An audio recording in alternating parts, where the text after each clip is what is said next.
All right, it's Thursday night and it is John Giles with us as always this evening. We have live commentary of Chelsea against Manchester City coming up from 8:15. And this could be the night, John. This could be the night after 30 years for Liverpool. Could be, because Chelsea, I think, have a good record against City. Did they beat them last year, Nathan? Yeah, they haven't been too bad at Stamford Bridge. They've taken a few beatings at the Etihad, but I guess the fact that there's home advantage for Chelsea could make the difference. From a Liverpool point of view, you called this, we're going to say, John, when we asked you last August who was going to win the title. You said you made Liverpool favourites at that stage. I think even though most people felt that Manchester City were a very short price and odds on to make it 3 in a row, I guess even you couldn't have thought they'd be this convincing winners. No, nobody could guess that, Nathan. It's absolutely fantastic season for Liverpool. Nobody could see them doing that. I fancied them to win it because of their run-in last year, Nathan. Obviously, Man City had a great run-in as well to win it. But to do what Liverpool do were fantastic. And I think they were on a team, I thought they were on a team away up, which proved to be the case. But nobody could see them winning it in the fashion that they've done. It's been absolutely brilliant. City have slipped up by their standards. But, it doesn't go on forever, Nathan. They lost company, 1 or 2 players. And Liverpool were coming on and are still coming on. They can get better. The victory last night against Crystal Palace, again, so comfortable, 4 outstanding goals. And Jurgen Klopp, the thing he touched on was the work rate of his players. The people often talk about the atmosphere around Anfield and the cop behind them and how that inspires the team. Well, this was an empty stadium and there was no difference in the energy levels than you would associate with Liverpool in every other performance in their 23 straight victories at home. Is that what has separated them from Manchester City this season? That attitude? Oh, definitely. I think Klopp is. I think that's what makes Klopp's teams great, and this particular team great, is his attitude towards it. There's no nonsense about him, Nathan. You're going to do your business. You're going to go out. You're going to try. You're going to give everything you have. And these are all cliches in many ways, but true, because you hear about lads, on his day, he's great on his day. I don't want to mention any names at the moment. He can do this, but on his day, he's in the mood. Like, teams that win like Liverpool win are in the mood all the time, Nathan. Not that they're going to play well all the time, but they're in the mood all the time. And that's what carries you through. That's your starting point. You don't have to be talented, really talented player to do your best. Nathan. Anybody can do their best. I mean, if you get, say, young Robertson playing at left back, he's not a particularly stylish player, a gifted player.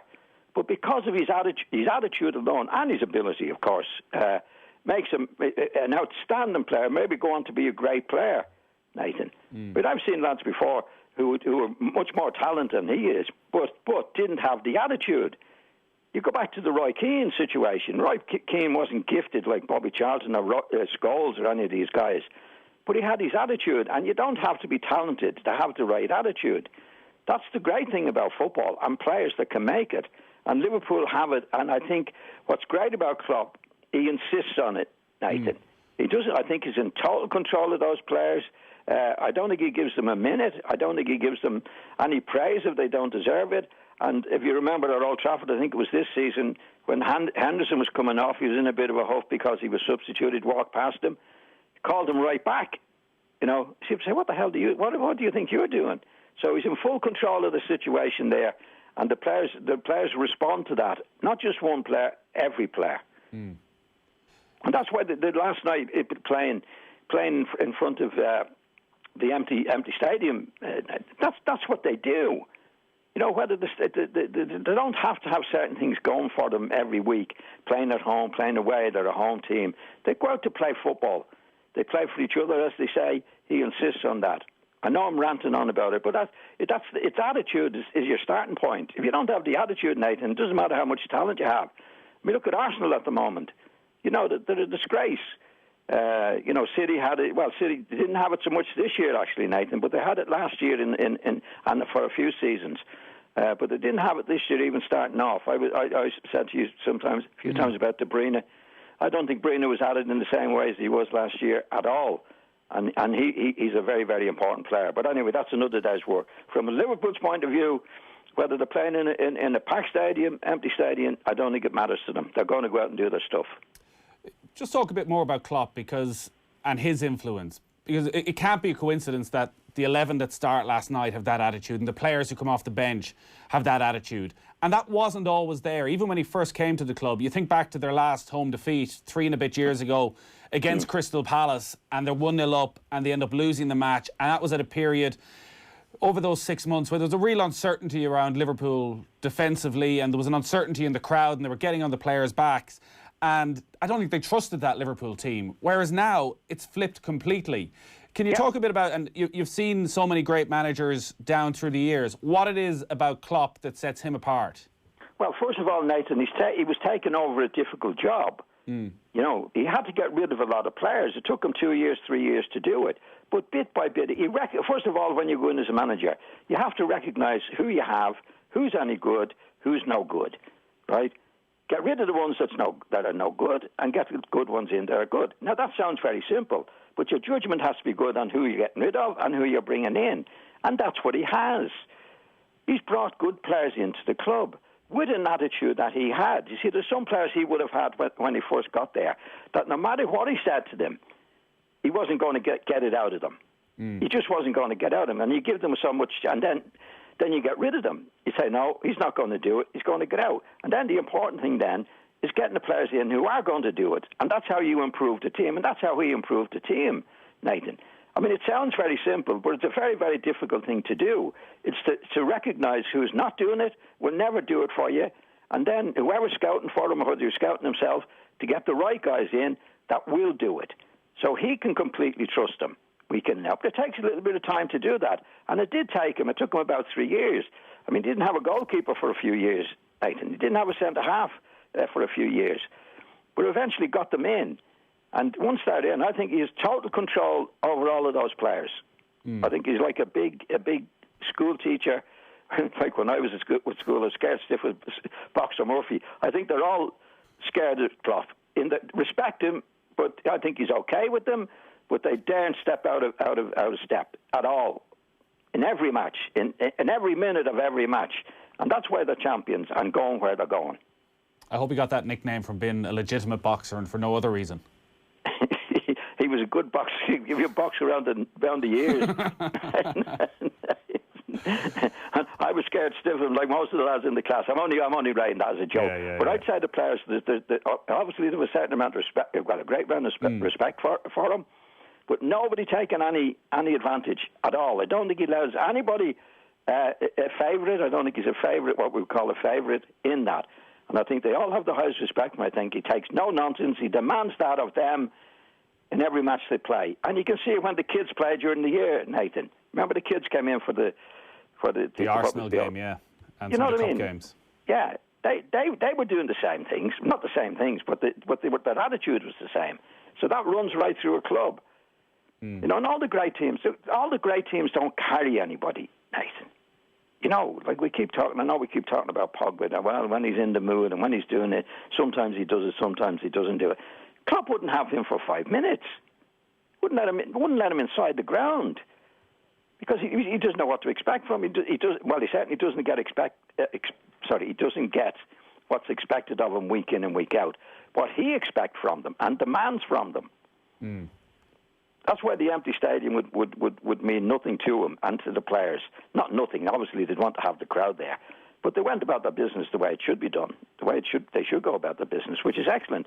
Not just 1 week, Nathan, every week. Not just one match, every match. Same attitude. And some lads will play well 1 week, some they won't play well. And usually in a team, if you get a team of 11 playing, there's usually two not playing as well as they can play. But they're carried along. Because their attitude is right. And then it could be another 2. And then obviously there's some weeks where they're all on the game.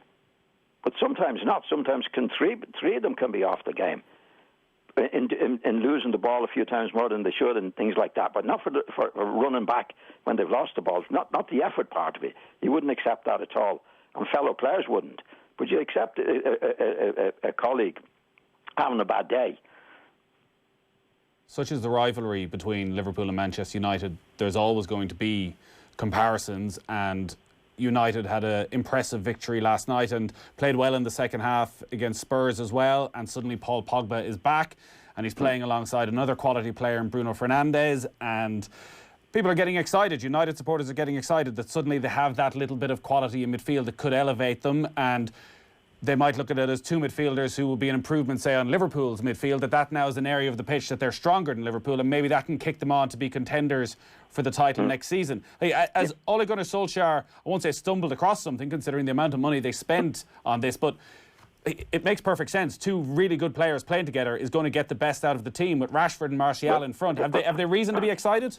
Well, right, Nathan, I'm sorry, but I don't agree with you. In what way? I don't think that anyway, with Fernandes and Pogba in the middle of the field, are anywhere near as strong as Liverpool in the middle of the field. Right. Because first of all, Fernandes, in my opinion, is not a midfield player, Nathan. What is he? He's a player coming from midfield who is a forward, really. He'll be a goal scorer for them and he'll do certain things, but he's never. I watch him regularly, or as much as I can. He's not a midfield player now. He might be back in the midfield now and again, but you watch him playing, he's always up in front of the ball. He never starts anything from midfield. But when he gets up in the number 10 position, they call it mostly now, he's very, very good. He picks out the right pass. He does the right things at that thing.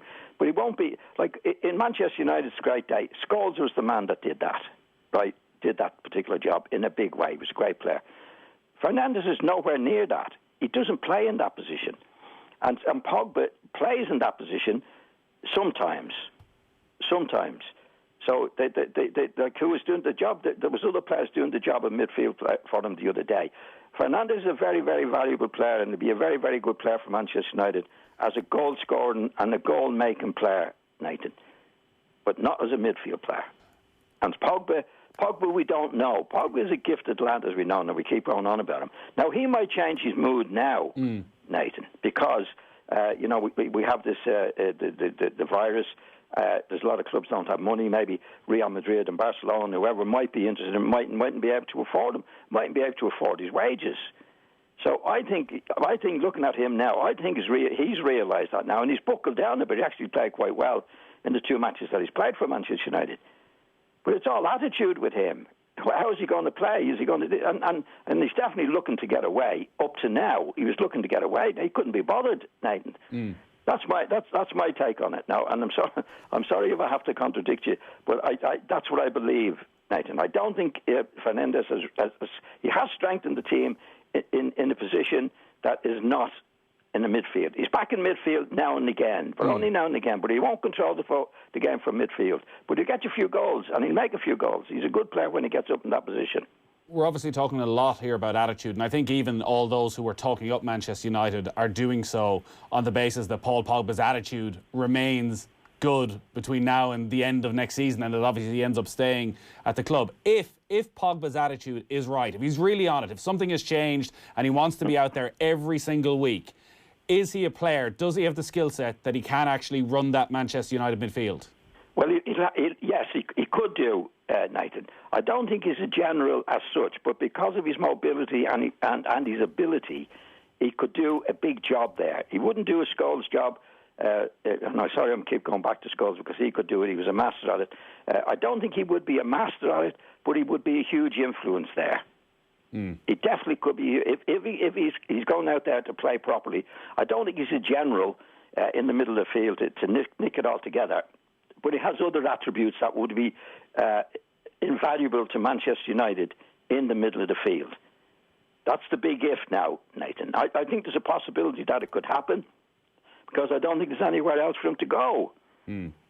And that's it. I mean, he's a big selfish guy. He doesn't care the best about anybody, in my opinion, and he's shown off on the pitch. But he can play, and if he knows that he's settled at Manchester United, then he could perform in a way that we know he can. There's obviously a lot of ifs here, but if that Paul Pogba doesn't... all ifs around him, Nathan. Like we come out of this thing and the teams are playing again, and it could be Real Madrid or Barcelona or one of the Paris Saint-Germain have an interest in him, and he'd go again. He's a selfish bugger, to be quite honest. He's only shooting himself all the time. He doesn't care about Manchester United. I don't think he cares about anybody. But at the moment, Manchester United is his best bet, I think, in his head. But it depends what happens in the future. Barcelona, there was one that I think you'd see him going back to where he was before. I don't think he cares about anybody, Nathan. So with all that in mind then, if he stays, if his attitude is right, and they've added Bruno Fernandes, they've added another quality player, are you expecting a lot more from Manchester United next season? Do you see them being a force to be reckoned with? Well, I think it takes time, Nathan. As we talked about Klopp early on, he didn't get it right overnight. And the Solskjaer's case, I think he's gone in the right direction. Whether he brings Henderson back now from Sheffield United remains to be seen. I think the right back is a very good player. Maguire is a very good player. He's got some very good players in the team now, and the spirit is a lot better. But there's no doubt Pogba has been responsible for holding the back in a big way, in my opinion. So if he gets him on side, and we shouldn't really, in Manchester United, we shouldn't be talking about him like this, Nathan, It should be an honour to play for Manchester United and give everything you've got. But there again, he's an exceptional individual, Pogba. So I'd say it would be fingers crossed from Solskjaer's point of view to keep him on side, Nathan, and to play as well as he possibly can. Then they definitely have a good chance of improving for next season. We need to take a very quick break. Stay with us, John.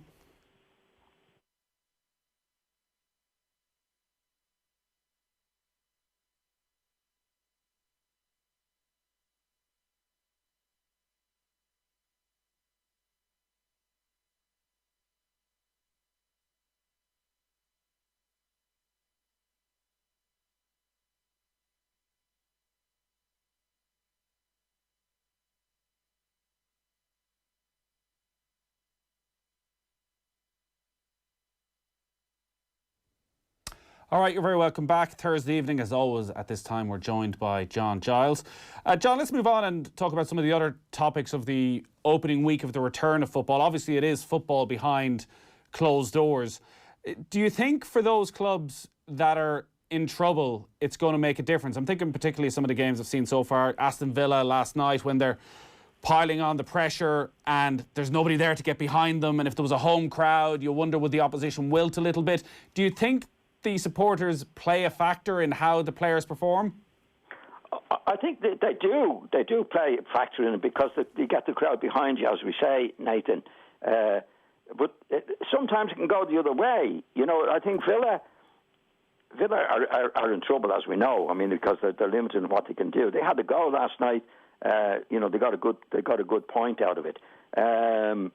I think since the football has started again without the crowds in, and there's a lot of talk that the drive is not there as much for the home team as we have seen in the past. Actually, I don't subscribe to that. I go the other way, that it's actually helped the mentality of the away team, Nathan. They've raised their drive in the matches, because you hear all the talk, it's away from home, we've got to keep it tight for 15 minutes. The home crowd, the couples will get the ball into the back of the net for you. And I think that's what's happened. I think that the away team are going in with a slightly different attitude, that now there's no crowd to worry about, so we're more relaxed and we can play better. That's what I think, Nathan. But I think it'll even itself out as far as Villa and the teams down the bottom are concerned. Right. Because I was wondering if it flipped almost the other way as well at times for home teams who were under pressure. We did the game at St James's Park on Sunday where Newcastle beat Sheffield United 3-0, and maybe for the first 10 minutes Sheffield United had started the game quite well, putting Newcastle under a bit of pressure, and generally, having been at St James's Park down through the years, the Newcastle supporters can't hide their frustration very quickly. They get on the players' backs, and it gets harder and more difficult for the players to perform. And that wasn't there. And actually, suddenly after 10 minutes, they found their feet and they controlled the game from then on. That for certain players, they're too affected by the crowd. And actually, your own home crowd can be the one that affects you more than anything. Yeah, well. In my time playing, Nathan, I don't want to be big-headed here, but I never subscribed to the home-away situation. I heard a lot of myths and mistruths about away, because one of the big things you hear in away, when we go away, we've got to be tight for the first 15 minutes, right? But what about the last 15 minutes? What about if you get a goal in front in the game? You know, like my take on it playing home and away, and I'm talking about away now, sometimes there'll be less pressure on because if you hit a bad ball away from home, nobody cared. Right? If you hit a bad ball at home, the crowd would be onto you. I found the crowd mostly get behind you when you're in front, Nathan. But I played at Leeds in matches where very seldom we went 2 down, and not all football. The crowd turned on you. You know, I played with some players. I know some players prefer to play away from home, right. Nathan. So I never subscribed to the home away situation. I know the records show that obviously teams win more at home. But I think that's more down to do with the attitude of the players going away from home. You know, you heard it, lad, he's a homer. In my opinion, I didn't find any difference. I mean, if I was playing at Liverpool, for example, or not me, anybody, and you get the ball in the middle of the field and I'm playing with Eddie Gray and he's on the left wing, nobody can stop me apart from the players on the pitch making the pass out. Supporters couldn't stop it. And again, if you have the right attitude going away from home, you can turn the crowd into your own favour, because the crowd will get onto the opposition if they're not playing well, Nathan. But I think there's been a myth in, and I'd call it what would I call it? I always found it illogical that the team would have to change a lot playing away from home than they do at home. And when it's a state of mind. It's a state of mind, Nathan. When you were a manager, would you have approached games away from home differently to when you were playing at home? No, I didn't. I always said, now I know people used to laugh at me on the television and say, when you're playing football, you have to take the game on its merits. Nobody knows what's going to happen when you start the game, right? I mean, I seen the Irish team going away from home under Martin. I was saying, we've got to be careful. And I remember one of the matches we scored in the first few minutes, unexpectedly. Now, then we sat back. And they came at us and they got in front. And then we went back at them. No, I always felt, even when we had teams, I used to say, take the game on its merits. And the thing is, look, if they play well, Nathan, we'll defend for 90 minutes if we have to. But if we have a chance to get at them, we're going to take it, because you can use it in your favour, Nathan. Because home teams try to take too much of an advantage and be attacking when they shouldn't be attacking because they're playing at home, right? You've got to take advantage of that. And when you were playing at Leeds and you were such a good team, did you find that most of your teammates shared those thoughts, that they had a similar attitude, home or away? We play the exact same way, or? Well, funny enough, Nathan, no, because Don didn't. Right. Don was keep it tight for 15 minutes. Don was a great manager. We were very, very successful. I was only a player. I never spoke to him about it. I personally, to be honest, I didn't agree with it. I'll give you a perfect example. We played at Burnley one day. We were winning 1-0, and I got the ball with about 15 minutes to go, and in the inside right position, Alan Clark was going through the left, inside left position, and I hit it. Now, 9 times out of 10, it wasn't a difficult ball, Nathan, but I laid it short, and the centre-half headed it away. But we won 1-0. But afterwards, he came straight to me after the match. He said, you know that ball you hit there, John? I said, yeah. He said, do you think you should have hit it? I said, yeah, definitely. He said, I think I'd prefer you to knock it to the corner flag. What did you say? I didn't say anything. But I know what I was thinking. There's no way I'll hit it to the corner flag. I wouldn't say it to Don. I didn't want to show him any disrespect, because he was the manager. He was a great manager. We won a lot of trophies. I'm only telling you Don's attitude. But we were such a good team, Nathan, that we could do no scores, 1-0. Do you know what I mean? Yeah. Like, if you ever look at the record of Leeds winning the league in 1969, we scored the least number of goals to win the league at that particular time. But we only conceded about 14 or 15 goals. You know? But that was Don's way. But I'm only saying, and I'm not the big Mr. Right. But I never see. I was brought up with Manchester United, Nathan. Matt Busby would never do that. Right. Never did that. When I played under Matt Busby and we were winning 1-0 and we tried something and lost a goal, the first thing he'd say, that was the right thing to do. When you're out there again, do that. I know you lost a goal from it, but you do that. That was the right thing to do. You just didn't do it very well. And he said that through the team. He set that through the team. And Matt wasn't great on tactics and that, but he had great freedom for the players. Whereas with Don was more tactically aware than Matt was. Do you know what I mean? And I guess that affects. So you, I think we would know, were strong enough to have your own views on how the game should be played. But for a lot of players, it's putting a fear in players that probably doesn't need to be there when they're going away from home. Well, I think what happens with a lot of players, Nathan, and again, I'm not making myself too big now, they copy what the manager's done. Definitely. In other words, I've seen one or two players who talk and act like Cloughie, who played under Cloughie. And I've seen players doing it under Shankly. Yeah. And my opinion is you can't copy any of these guys, Nathan. You just can't copy them. There's certain things you can learn from them, but you can't copy them. They're one-offs, these guys. So again, when I went into management, I had this is what I learned from Don. I learned from Matt Busby as much as I possibly could. But you have to have your own ideas and your own way of doing it when you do it. You can learn from them, but you can't copy them, in my opinion.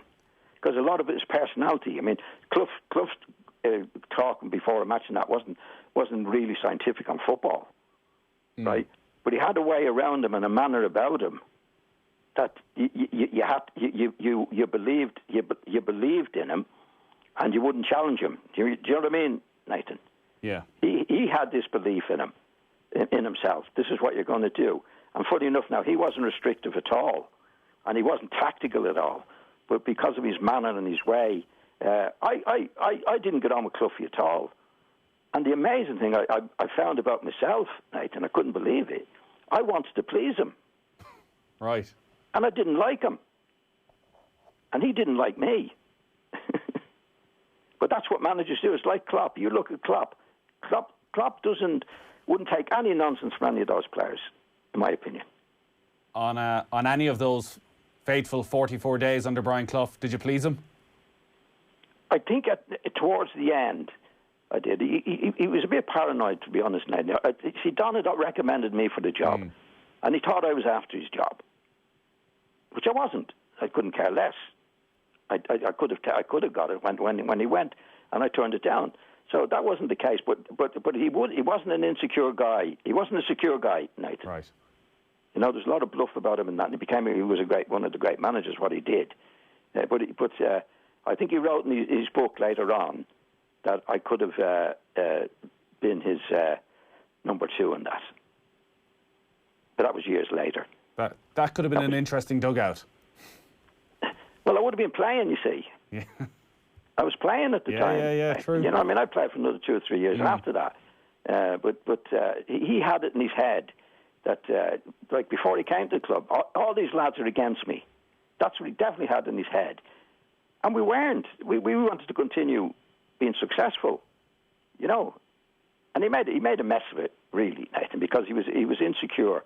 He thought we hated him, didn't give us a chance to do anything, and it just didn't work then after that. But his attitude to all managers are different. None of them have the same way of working, Nathan. You know, Don was completely different to Matt Busby. Matt Busby was completely different to Cloughie. But Cloughie had a way about him that he got the best out of you because you wanted to please him. Didn't complicate the game in any way. It was very little team talks or anything from Cloughie. Get out and play. This is what we're going to do, and that was it. But he got good players into the club. He had him and Taylor had a good knowledge of Taylor, particularly. I think got the players into the club at Notts Forest, and I think then Cloughie worked on them. John, that's the way it was, you know. Unfortunately, we're out of time. We got to leave it there. We have live commentary of Chelsea against Manchester City coming away in just a little while. But we'll talk to you next Thursday, John. Yeah. Thanks, Nathan. Just to let you know as well that tomorrow at midday we'll be giving you another chance to win €2,000 in our Know Your Football quiz. All you got to do is answer 15 football-related questions correctly and the money is all yours. Register at quiz.otbsports.com. That is quiz.otbsports.com. Then simply log on before midday tomorrow. Know Your Football brought to you in association with Paddy Power. Check out paddypower.com for their offers and always gamble responsibly. Visit dunlewy.net.